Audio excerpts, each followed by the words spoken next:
Welcome to the March 20th episode of COVID-19 with Dr. Russell Osguthorpe. I'm Kirk Jowers. Dr. Osguthorpe is the Chief Medical Officer of DoTERRA, as well as a board-certified pediatric infectious diseases specialist. Russ, thank you so much for being here. Good to be here. You've been up at Primary Children's Hospital all week, and I really appreciate you taking this time to give this update to our followers. No problem. Here is your COVID-19 update for March 20th. California and New York have ordered its residents to stay home. Yesterday's Italy's death toll from the coronavirus reached 3,405, surpassing China's, and it continues to climb. According to the CDC, nearly 40% of patients who have been hospitalized in the U.S. fall between the ages of 20 and 54, and nearly half admitted to the ICU were under the age of 65. That goes to the episode we did yesterday. What we talked about yesterday, yeah. That young people are a little more susceptible to this disease than perhaps we initially thought.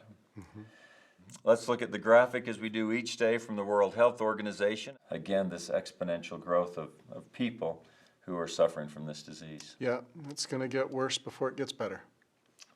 To all of you watching, we really appreciate your attention to these episodes and sharing them with your friends. We hope they are helpful, and so today we wanted to be extra helpful going into the weekend and have gathered the most frequently asked questions. The question that we hit dozens of times was that they have read reports that people have tested positive for COVID-19 twice. So the question obviously is, can people become infected with COVID-19 more than once? Kirk, this is a really hot topic. Yeah. I understand why it's being asked so much, but it's a complex answer, so you're going to have to bear with me. But the real answer to the question, which is simple, is that we don't know if you can become infected twice and get sick twice from COVID-19. What I will say, though, in trying to help step through why these reports have come out, is that there are a couple reasons why you might test positive more than once. The first is that viruses shed for some time after even your disease symptoms have resolved. And describe shed. What does that mean? So viral shedding is where the virus actually can be detected in fluids like saliva or secretions from your nose long after your symptoms have resolved, up to days and sometimes even a week. And depending on your age, viral shedding can go on for many days after your symptoms have resolved, depending on the type of virus you have. So it's possible for someone to test positive for COVID, say in late February, get over COVID, and potentially get tested again and be positive a week or 2 weeks later. Okay. We don't know right now how long in every age group shedding occurs with COVID-19. That information we're going to find out over time. But one of the reasons that you could test positive twice is that it's really just the first episode of illness. It's just that it's shedding, not disease, the second time you test positive. The second way is that there could be false positive tests.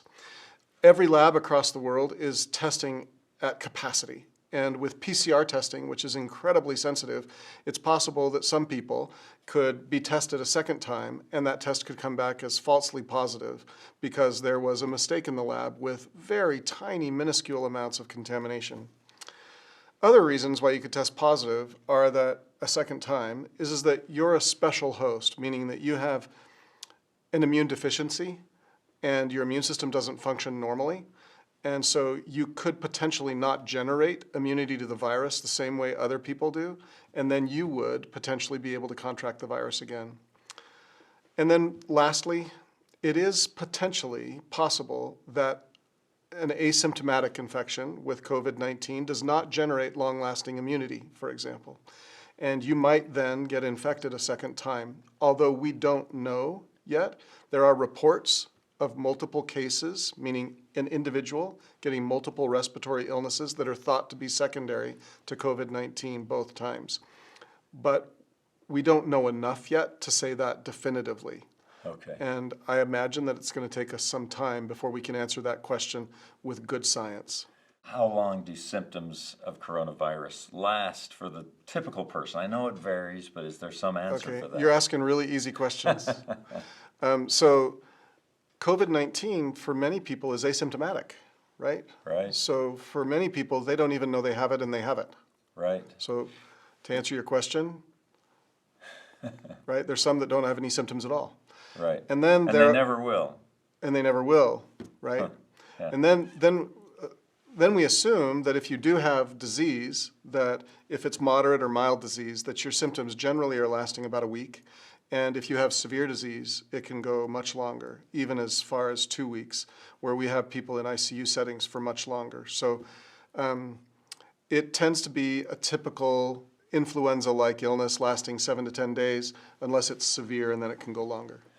So the next question is, who is at the highest risk for severe cases of COVID-19? Right. And what pre-existing health concerns come into play?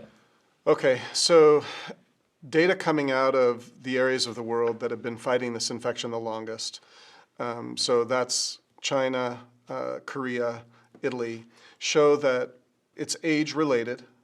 So the older you are, the more severe your disease can be.